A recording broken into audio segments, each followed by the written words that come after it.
প্রিয় দর্শক, এই ভিডিওতে আপনি জানতে পারবেন মাইক্রোসফট এক্সেলে কাউন্ট ব্ল্যাঙ্ক, কাউন্টা এবং কাউন্ট ইফস ফাংশনের ব্যবহার। যেমন দেখুন, কাউন্ট ব্ল্যাঙ্ক ফাংশনটি সিলেক্ট করা সেল রেঞ্জের মধ্যে যতগুলো সেল ব্ল্যাঙ্ক আছে তা গণনা করে।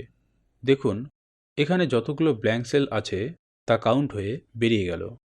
সেম একই রকমভাবে কাউন্টা ফাংশনটি সিলেক্ট করা সেল রেঞ্জের মধ্যে কতগুলো সেলে ডেটা এন্ট্রি আছে তা গণনা করে। দেখুন, এখানে যতগুলো নন ব্ল্যাঙ্ক সেল আছে তা কাউন্ট হয়ে বেরিয়ে গেল। নেক্সট, আমরা যদি 2 বা ততোধিক ক্রাইটেরিয়ার উপর এই ব্ল্যাঙ্ক সেলগুলোকে কাউন্ট করতে চাই, তাহলে কাউন্ট ব্ল্যাঙ্ক ফাংশনটি ব্যবহার না করে কাউন্ট ইফস ফাংশনটি ব্যবহার করতে পারি।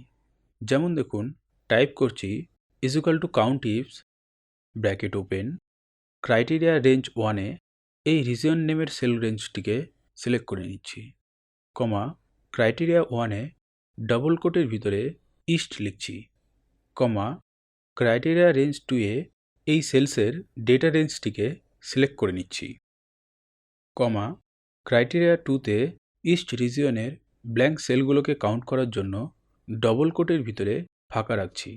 এরপর আপনি চাইলে আরও ক্রাইটেরিয়া ব্যবহার করতে পারেন।